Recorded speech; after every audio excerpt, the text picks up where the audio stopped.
Good evening, everyone. Welcome to our third Howzit Expats webinar in Ireland. So this is the Howzit Ireland community. Today is the 16th of September, 2025. If you're watching this as a recording at home, then a warm welcome to you and thank you for joining us. My name is Lamont Kritzinger. Those of you that don't know me, I'm the founder of Howzit Expats and I'm a global financial coach. Just as a reminder, what we are all about in Howzit Expats is we would like expats, South African expats, to survive in their new communities, actually thrive in their new communities. So that's what we're all about. That's what these webinars are all about. So we'll start with the serious stuff first, which is our lucky draw. So for those of you that haven't been on this show before, we have our Shore Laws of Wheel.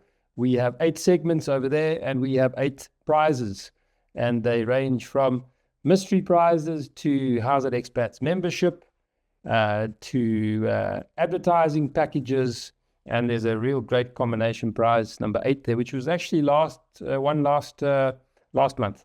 So lots of prizes up for grabs. I'll give you a quick glimpse into what the mystery prizes are all about.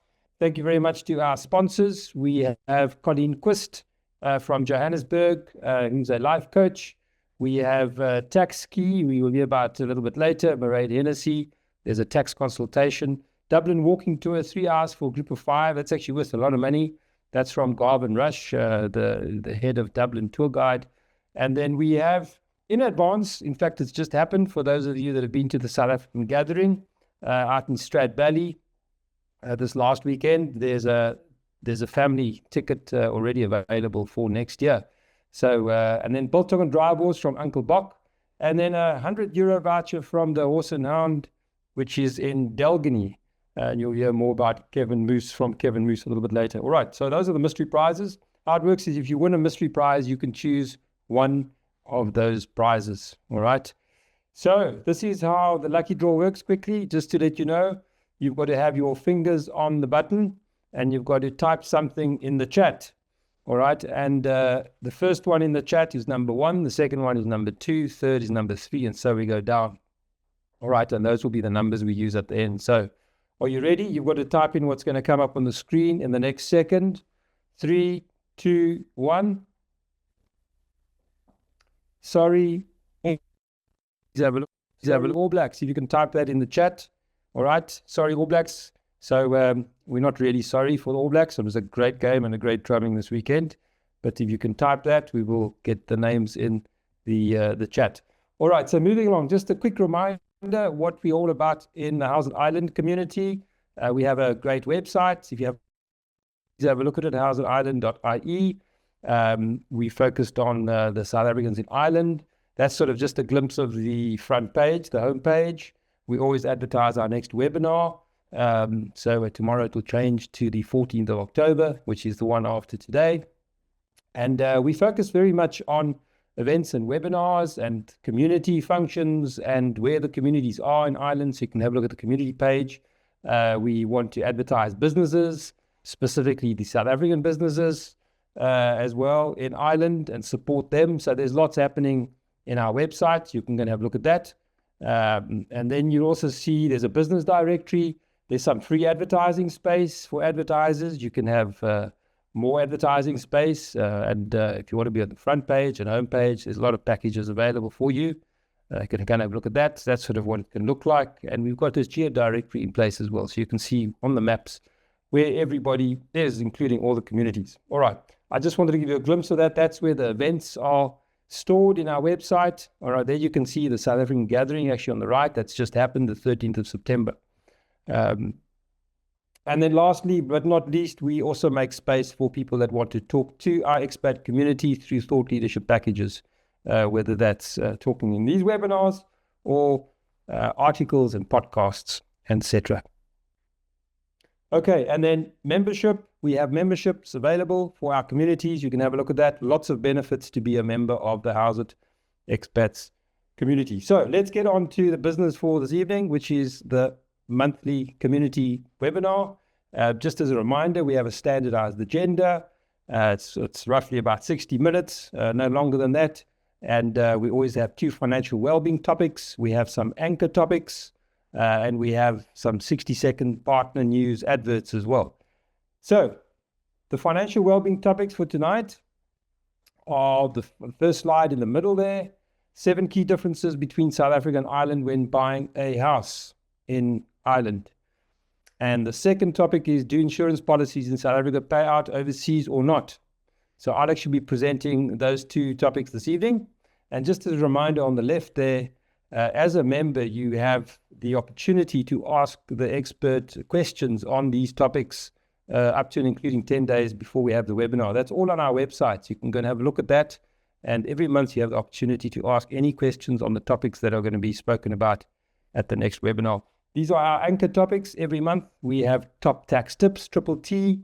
We have a wellness session called Rerooting. And we have an Ubuntu session, which is about connecting as a community in Ireland. And you're going to hear from Garvin Rush all about that a little bit later. Another reminder, also, if you want to vote on the next topics. So for the next webinar, 14th of October, there are 5 potential topics.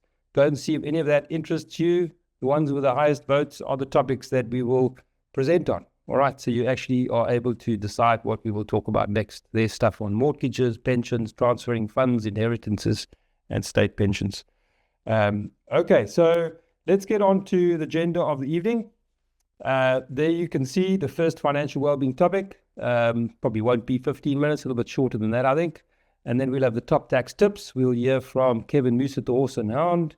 And then we'll have the second financial well-being topic on policies. And then Colleen Quist will come along talking about rerouting. And then Cheeky Mugs is going to tell us a little bit about their mugs and why they're cheeky, why it's called Cheeky Mugs.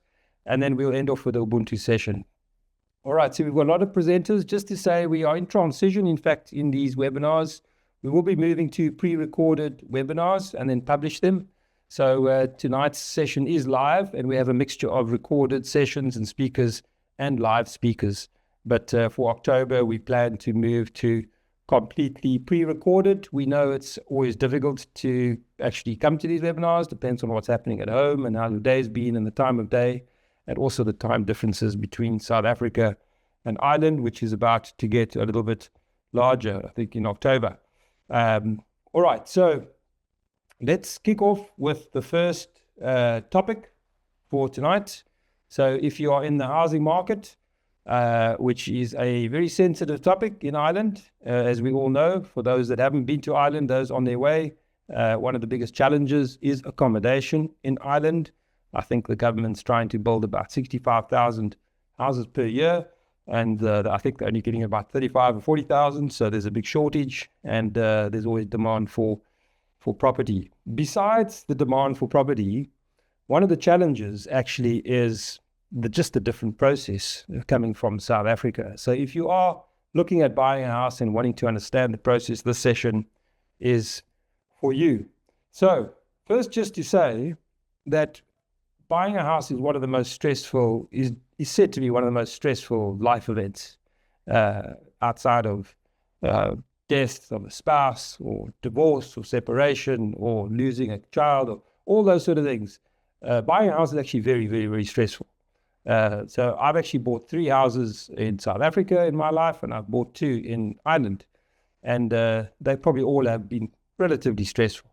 And this is some of the reasons why they are. We're dealing with a lot of money. We're dealing with, financial mortgages, large sums. Do we sign up for a 15-year mortgage or 20 or 25? Making big decisions. The processes are very complex. So there are conveyancers that are specialists. We're dealing with attorneys. There are legal checks. There's taxes involved. It can take a long time. It can be very time-consuming, weeks or months, uncertainty. And then a lot of emotive stuff happening. We're thinking of our dream home.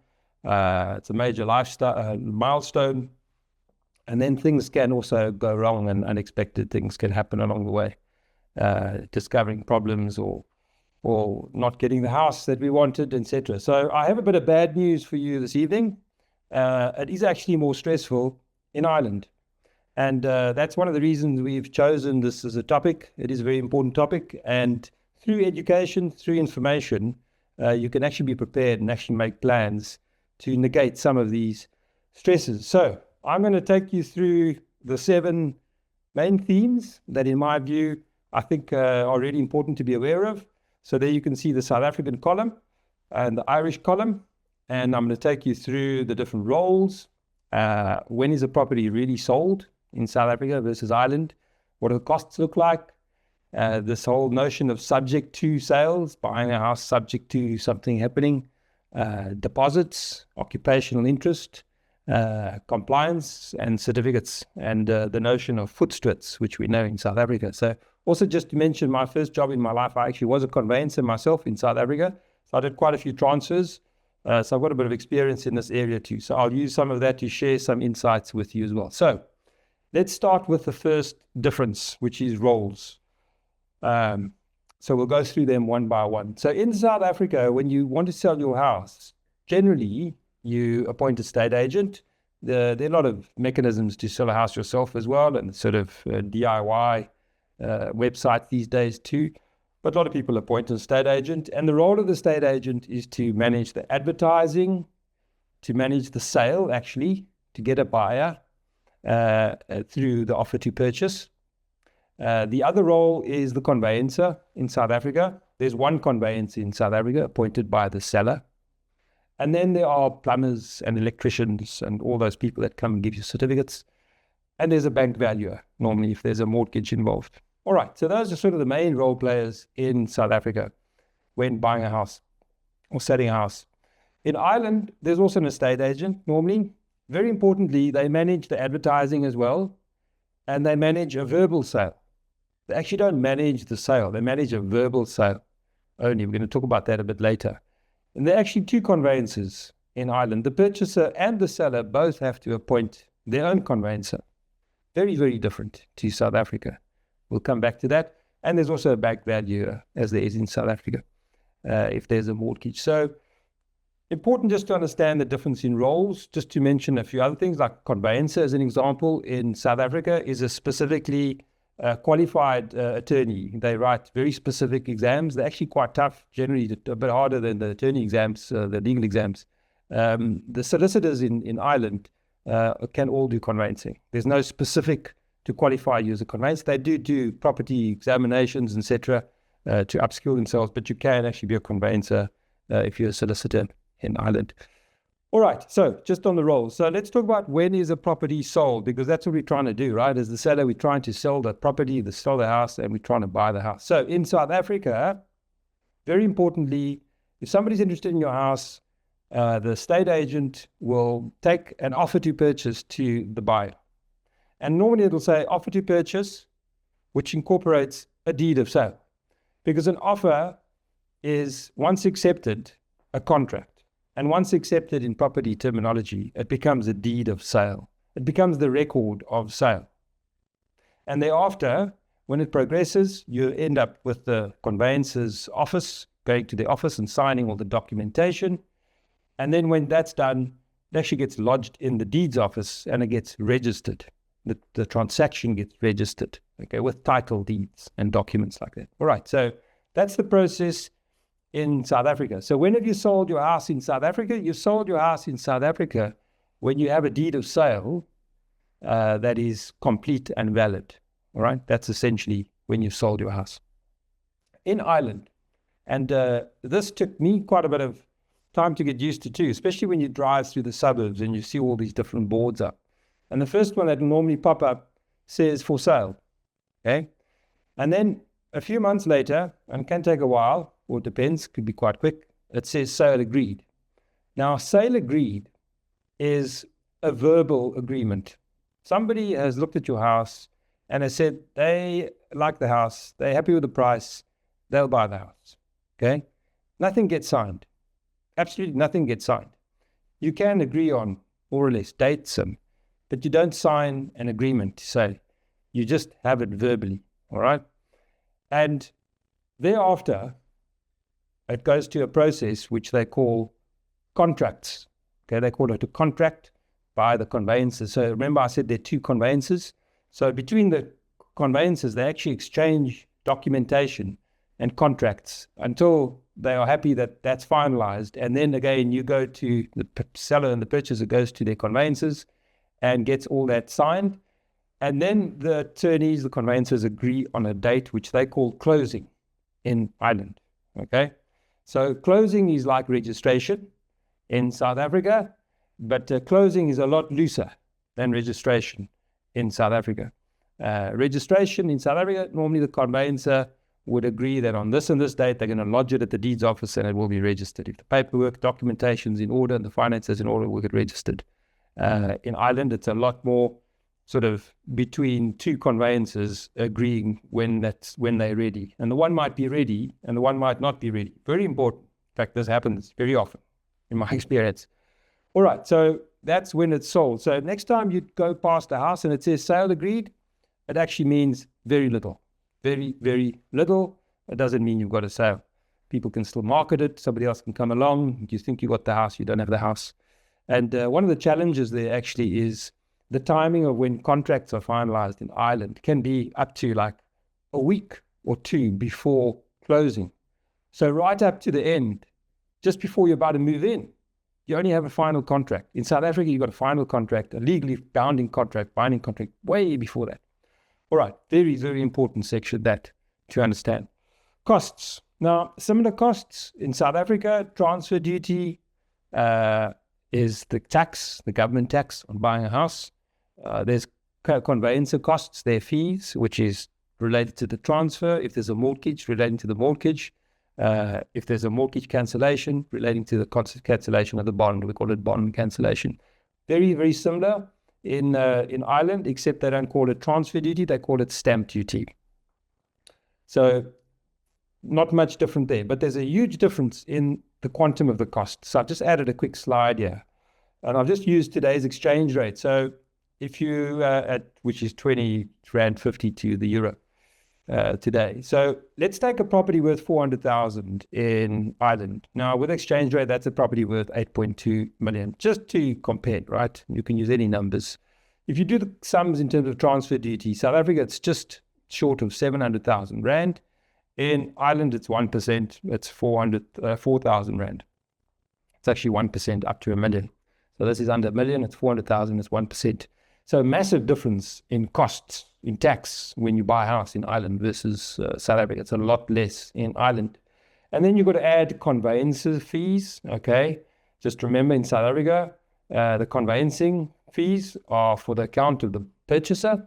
The seller appoints the conveyancer, but the buyer's got to pay them, interestingly. And in Ireland, they've each got to pay their own conveyancer, the seller and the buyer, because they're two.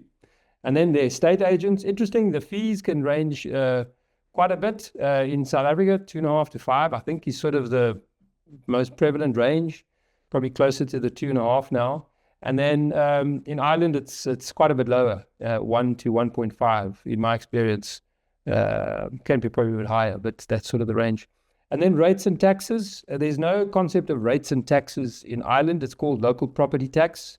Very important here, just to mention that rates and taxes are managed by the conveyancer in South Africa. So if you buy a house, they do the payments and they'll ask you for the money and they do the calculations.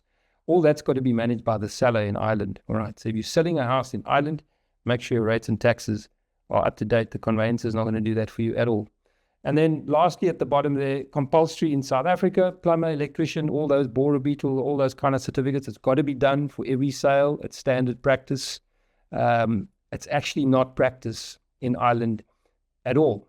Very, very, very big difference between Ireland and South Africa in this regard. I'm going to talk about it in a second. But where there's a cost, that's for the buyer's cost in Ireland in terms of like if they might want to get an inspection report.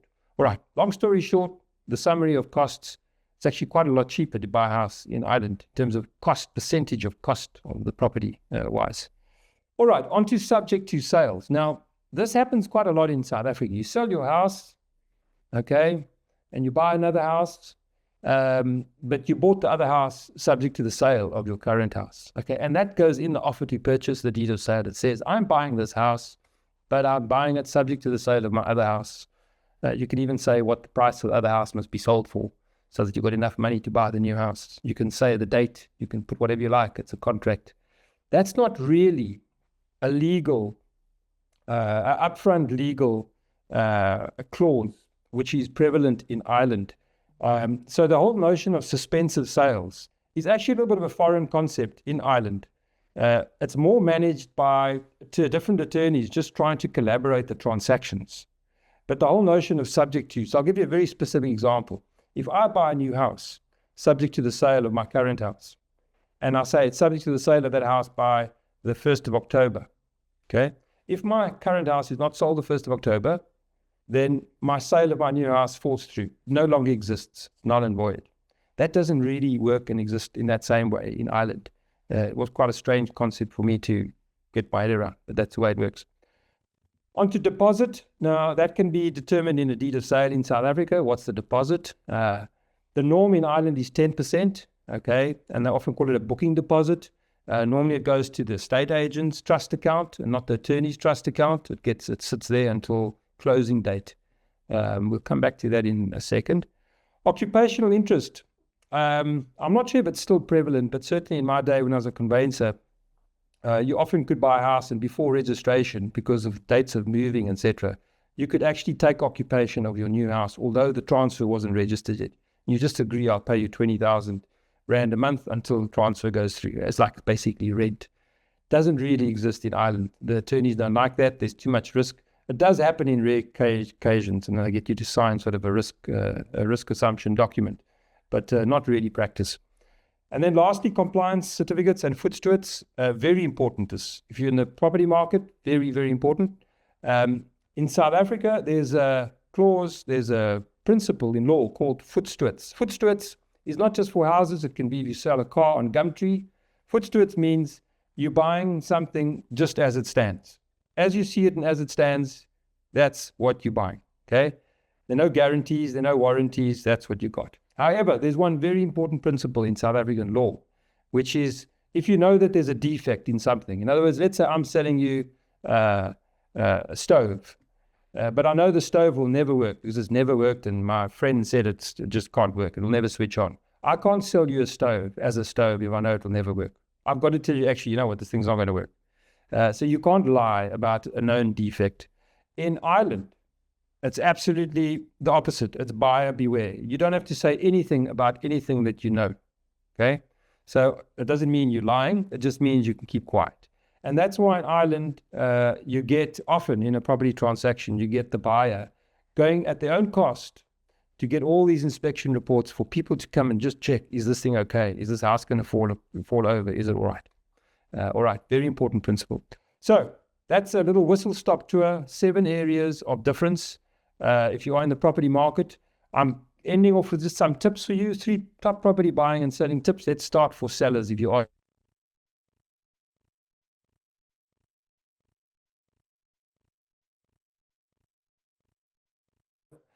Pay your local property tax for the full year. If you're paying monthly, your conveyance is not going to do that. And then, very important, 3rd bullet on the left there, requesting a 10% deposit is not law. There's no legal requirement. It's practice in Ireland. So if you're trying to sell your house and get a better price, think about dropping that deposit requirement, because not everybody's got 10% deposit lying around. Often the 10% is in the house that they own that they're going to sell. So they don't have the deposit yet. It'll only come when they sell their house as well.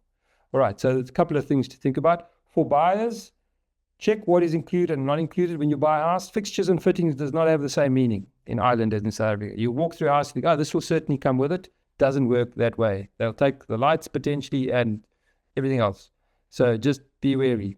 So I'm talking from hearing some horror stories in Ireland. Negotiate as the buyer, but as given the property market, if you've got a maximum, think about getting to your maximum sooner rather than later. You really don't want to lose the house. And then request weekly updates from both the estate agent and your conveyancer. Things can drag quite quickly, pardon the pun there. But and then I just wanted to end off just to say, if you get a mortgage, if you buy a property in Ireland, you can't cede existing life cover in Ireland as you can in South Africa. You've got to go and get a specific product called mortgage protection. So shop around and get the best rates for that.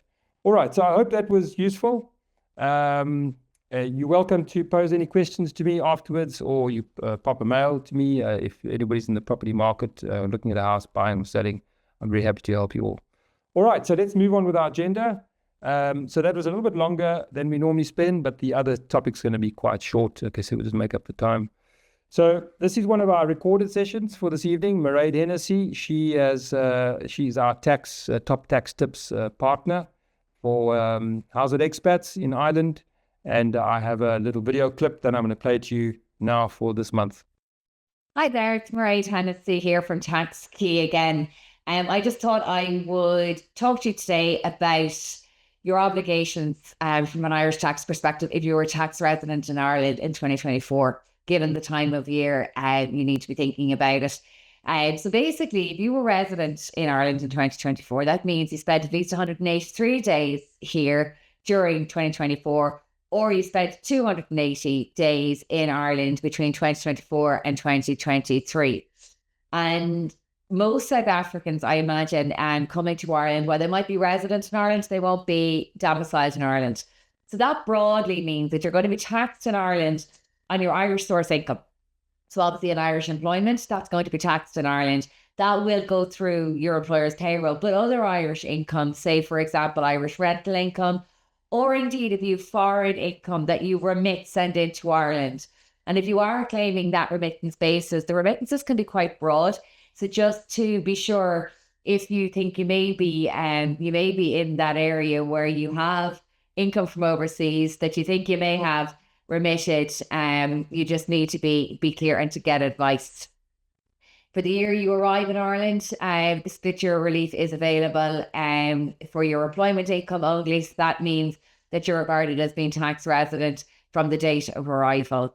If you have income that are taxed both in Ireland and in South Africa, you can get relief under the Ireland-South Africa double tax agreement. So who must file a tax return? So if you're a resident in Ireland, that still doesn't mean that you have to file a tax return. You just need to be thinking about it, okay? So where your sole income is employment income, you don't need to file a tax return, okay? So where you have income outside of employment, and that's over €5,000, you're likely to need to file a tax return. So that non-employment income can be rental income, it can be dividend income, and then you would need to file a return. Also, if you're a proprietary director of a company, you will need to file a return. If you've capital gains to declare, or if you're claiming certain reliefs, these are all instances where you would need to file a tax return in Ireland. So the deadline for filing your tax return is ordinarily the 31st of October 2025 for 2024 year-end income. That has been extended to mid-November, where you pay and you file online. There will be preliminary tax due for 2025, so that's where you prepay 2025 income tax. Where you are obliged to file a return, and you either don't file a return or you file a return incorrectly, you are leaving yourself exposed to potential penalties to be imposed by the revenue. Where you have capital gains, then that's where you sell an asset. So if you sell an asset in 2024, you should have paid that either by the 15th of December 2024, if the asset was sold between the 1st of January and the 30th of November 2024. If it was sold in December 2024, you should have paid your capital gains tax bill by the end of January 2025. But the details of the capital gain need to go into your 2024 return. Equally, if you have disposed of assets during 2025, so between the 1st of January 2025 and the 30th of November, that capital gains tax, either is a gain, capital gains tax needs to be paid by the 15th of December. If you're going to sell an asset during December, the capital gains tax needs to be paid by the end of January. And so assets that you may need to, where you sell them and you may need to pay capital gains, really they're assets that are appreciating, shares in companies, properties. If you sell an asset and make a loss, that loss should, obviously you've no capital gains tax because you've made a loss, but it still should be accounted for in your relevant tax return. Gifts and inheritances. So if you're a non-domiciled individual in Ireland, you can get gifts or inheritances for the first 5 years of tax residence without triggering any Irish tax implications. But if you're living here more than 5 years and you've received an inheritance, then you may well be in the remit of gift or inheritance tax. And so there's different tax-free thresholds, depending on your relationship with the person that you received the gift or inheritance from. So any, if you have got a gift or inheritance, definitely a good idea to check out and see if you need to file a tax return, if you need to pay any taxes, or indeed if there's any reliefs that may be available for you. So really key thing, when you're moving to Ireland, you need to understand your tax residence, where your tax residence starts from. You need to understand your domicile. Are you South African domiciled, or are you domiciled somewhere else? Or potentially, if there's reason to believe you're Irish domiciled, that definitely needs to be ascertained. You need to file your Form 11, which is your Irish income tax return, if it's needed. You need to be aware of any capital gains tax obligations where you're selling assets. If you're receiving gifts or inheritances, you need to be aware of your capital acquisitions tax obligations. You need to plan for deadlines. You need to pay preliminary tax by the relevant deadline as well. And we'd always say get professional advice. The income tax return is a very lengthy, detailed tax return with a lot of quite technical definitions. So absolutely recommend getting that tax advice. And, your Irish advisor should always link in with your South African advisor just to make sure you're getting that joined up advice in both jurisdictions. Thank you very much for your time. Always happy to answer any questions with any queries you have on Irish tax. Thank you very much. Okay, so thanks to Mairead for that section on top tax tips. We now move ahead to our first 60-second slot this evening, and that's brought to you by Kevin Moose from the Horse and Hound. They are in Delgany, and I actually used to live in Greystones and frequent them quite often. So I'm very happy to introduce you to a couple of pictures here quickly. That's the Horse and Hound in Delgany, a fantastic venue, very, very old. In fact, I think you'll hear the date soon. Amazing facilities they have there. And we just want to congratulate. In fact, I think it's 4 years in a row that Kevin and the team at the Horse and Hound have won and a very specific award there in the Wicklow area, in the Delgany Greystones area. Really doing well. So count down to your Kevin. Guys, my name is Kevin Moose. I am the general manager of a lovely little pub called the Horse and Hound in Delgany, established 1790. That's about the same time that the British arrived in South Africa. Here's Delgany here. In the Horse, guys, we have many different areas. We have the sports bar, the restaurant, the beer garden, and this is the lounge. Then obviously, guys, one of the new additions here at the Horse, Friday is Braai Day. One of my ideas, obviously, but during the summer, every Friday we light the braai. We have a little bit of most Springbok games as well, and available for function. So thanks very much for listening. Great. So thank you to Kevin from the Horse and Hound. That was fantastic. On to our next financial wellbeing topic number 2. So do South African policies pay out overseas? So anywhere other than South Africa? Of course, they pay out in South Africa because that's why you get them in South Africa. But the question is, do they pay out overseas elsewhere? And what are the key differences? So there's a very short answer to this and there's a very long answer to this. And the short answer to this is, it depends. And a couple of things that are important to know. So firstly, any insurance that you buy, point number 1 there, just to say, insurance is a contract. Whatever insurance contract you have, whether you're buying insurance for your car, to protect your house, disability, life, whatever you might get, it's actually a contract. It's an insurance contract, their terms and conditions. And very importantly, you sign up and you agree to those terms and conditions when you bought into. So now, very few people in my experience, I was with an insurance company 21 years in South Africa and 4 years in Ireland. I think I haven't met somebody that reads all the terms and conditions when they buy an insurance policy. But there are very important terms and conditions specifically relating to what happens when you move overseas, when you are overseas, when you're on holiday overseas, when you're living overseas. Point number 2, different product providers. So Sanlam versus Momentum versus Discovery versus Liberty. They would have different requirements and rules for their products, okay? So you can't just assume because one company works in a certain way, the other companies work the same way. That's not quite true. And then thirdly, very importantly as well, specific product types have very different associated rules with that product type.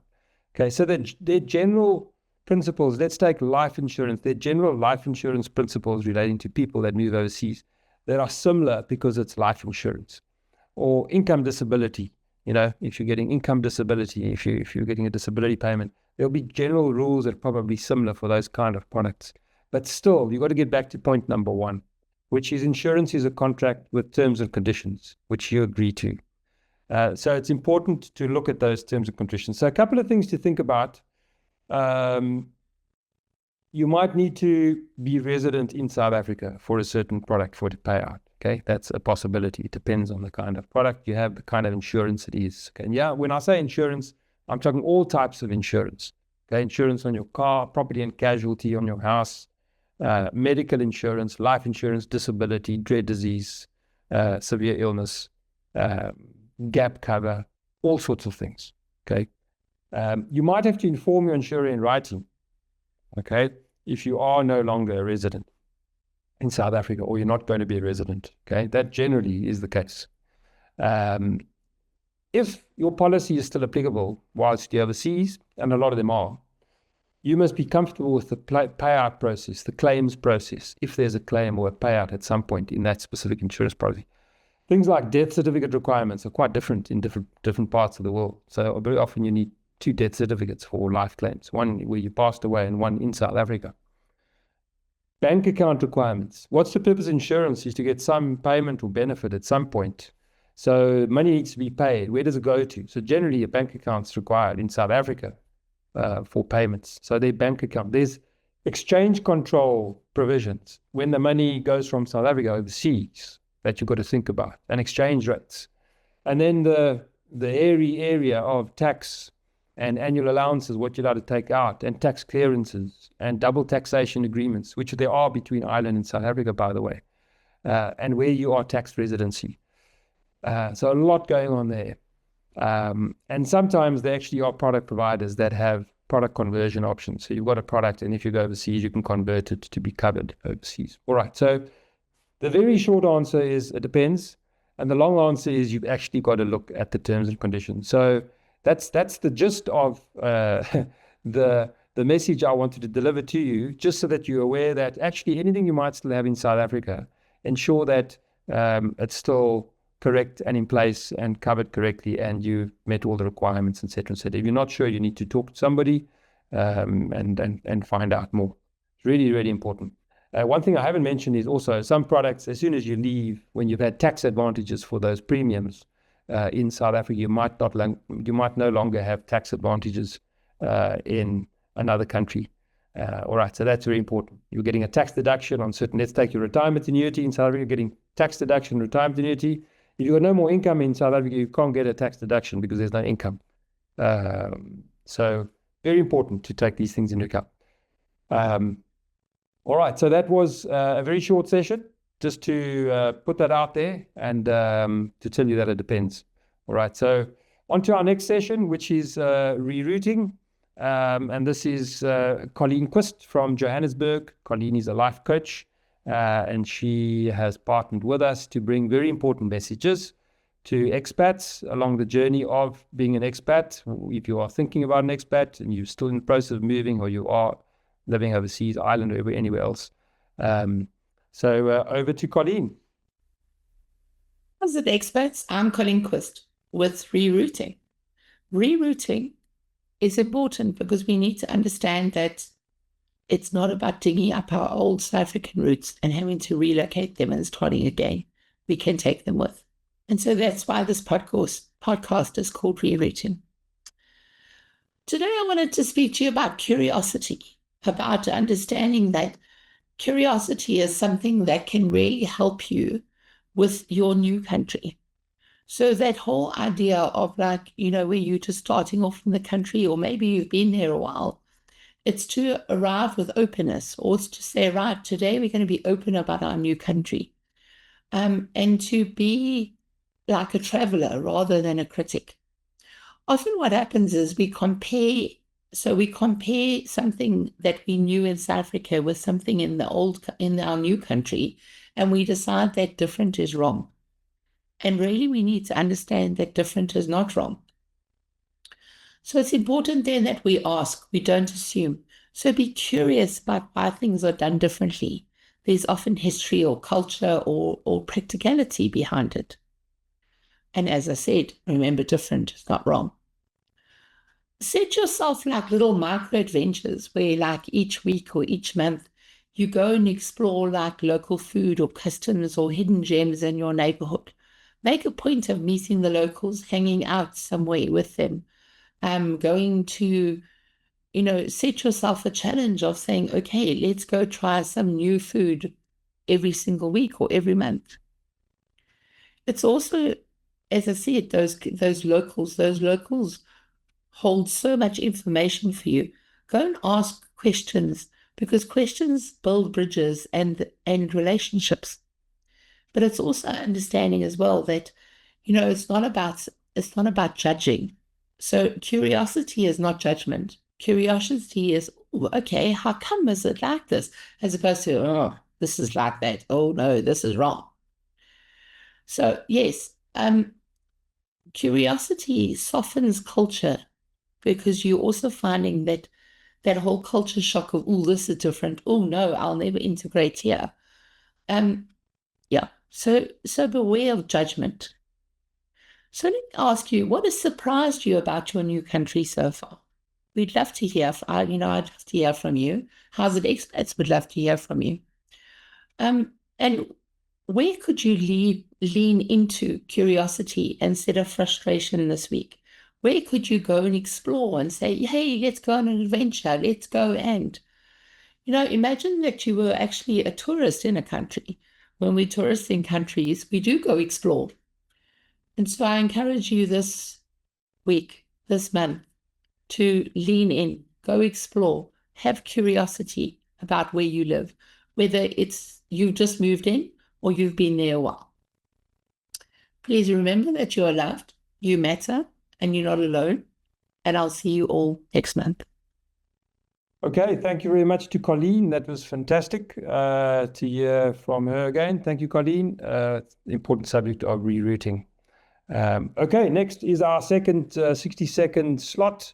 I want to say a big welcome to Cheeky Mugs, who are based in Ireland. I have Connie Brachtel and Audrey Marais. I can't remember. They did tell me the one is more the bear and the one's more the lion. They could probably tell us. And they are involved in this business called Cheeky Mugs. I met them actually very recently at the South African gathering for the first time, and asked them to pop along to us. You can see they have an amazing range of mugs there. You can have a look at their website, all kinds of logos, etc., etc. So on the countdown, we're giving them 60 seconds to tell us about Cheeky Mugs. Over to you guys. Can you see us? Yes. Great. So hello, everybody, and thank you very much, Lamont, for hosting us. We're very new to this kind of thing, so we've never spoken in public. It's a bit nerve-wracking, but we're the faces behind Cheeky Mugs, and the name comes from, because Audrey, I always call it Cheeky Monkey, so we just thought it would be appropriate to call it Cheeky Mugs.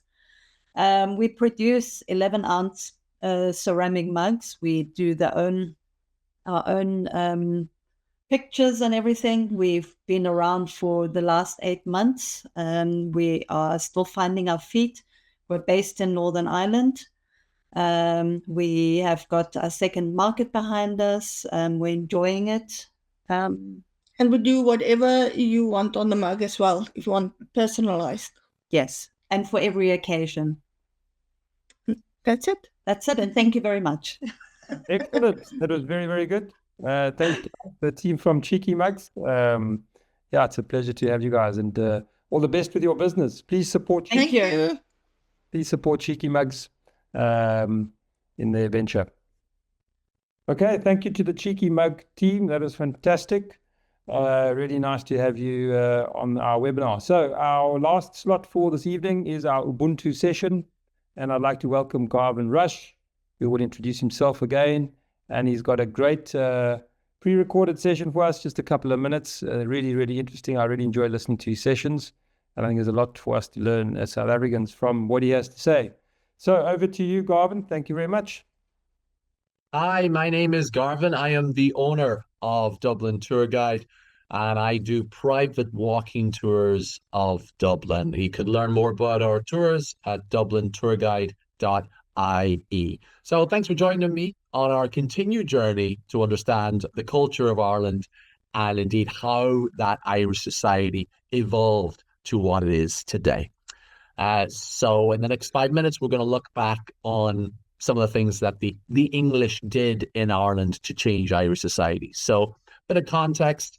In 1066, the Normans invaded England, and about 100 years later, they came over to Ireland. And they might have thought it was going to be the same sort of experience, but it was quite different because in England, they defeated one king and they kind of gained all of England in one fell swoop. Whereas in Ireland, what they encountered was 200 kings. So it was a bit different. And really, you could say that the English spent the next 400 years trying to get the control of Ireland that they had had in England within 50 or 100 years of taking over England. So Ireland was very, very different, a very different situation. And obviously, that caused a lot of frustration to the Normans, to the English. They never understood Ireland. Even today, they don't really understand Ireland. So you can imagine the Normans, they bring over English people into Ireland. And some of those people, they are, coming from a French-speaking culture, right? The Normans ruled England, and French was the language of the English court for about 400 years. So the lords, these guys, they were speaking French, right? They looked down on the English language. Then they come over to Ireland and they start speaking Irish. So you could kind of say that they regarded Irish as not just superior to English, but superior to French. Or at least it was definitely more charming. They became charmed by Irish culture. Irish culture, you could argue, is 1,000 years older than English culture, right? The Gaels came to Ireland about 600 BC, whereas the Angles and Saxons and Jutes came to England from about 500 AD. All right. So it was just our charm was kind of our cultural strength. It was a very different place. And by the time of the early 1500s, King Henry VIII is coming to power and he's had enough with Ireland. He's going to finally solve Ireland. And basically, it's a campaign started by him, continued by his daughter, Mary, and then continued by Queen Elizabeth, right?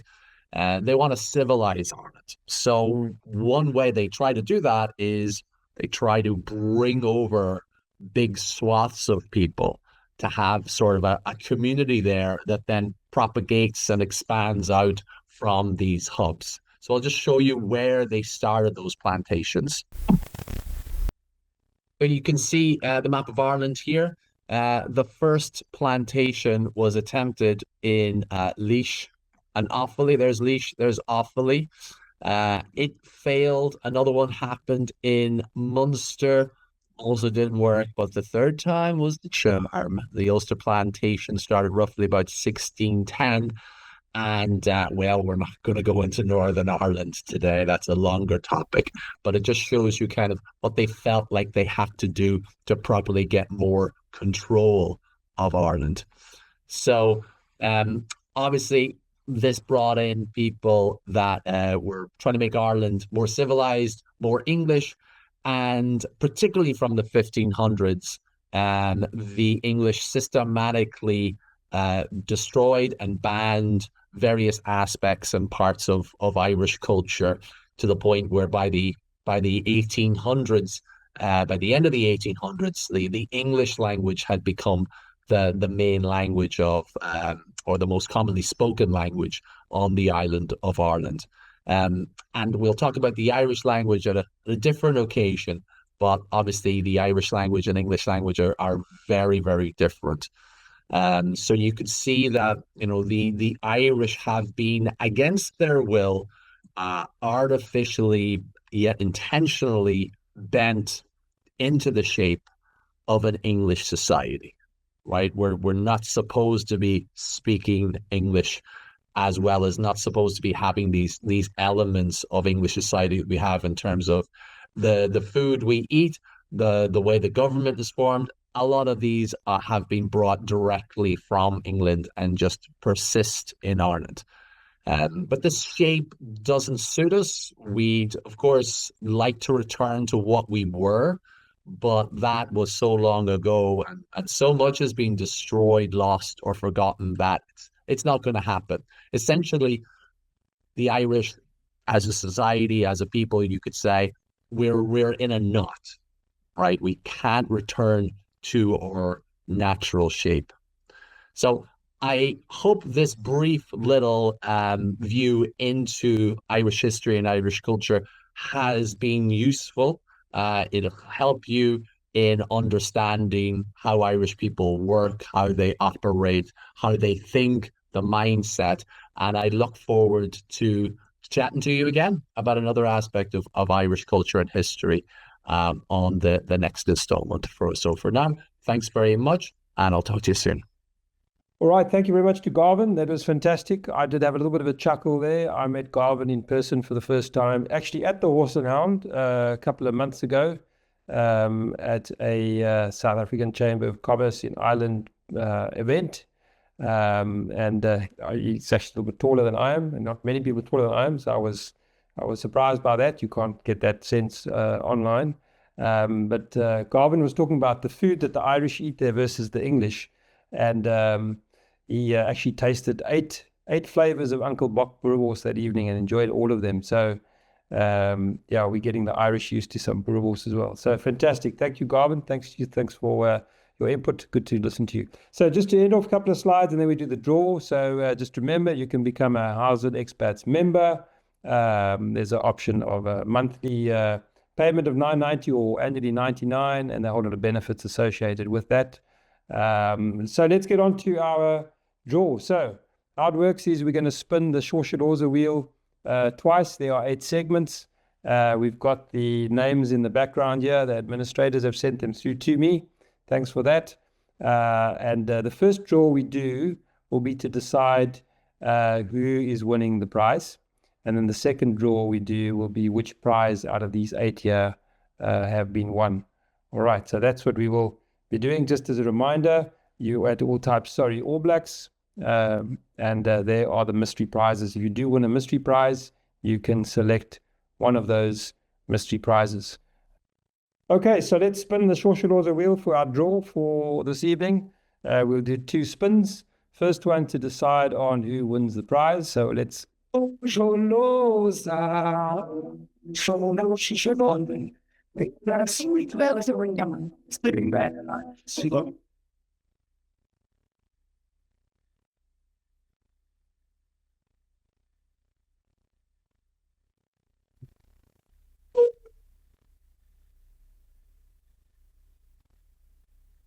Okay, so to let you know, that's number 8. Number 8 on my list that I have here is Surin Hillebrand. Congrats, Surin. You're going to be winning a prize. Let's see which one of those 8.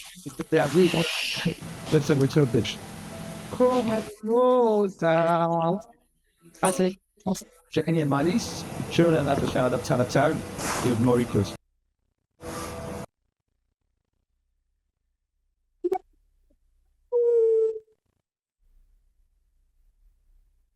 Congrats, Surin. That is prize number 2.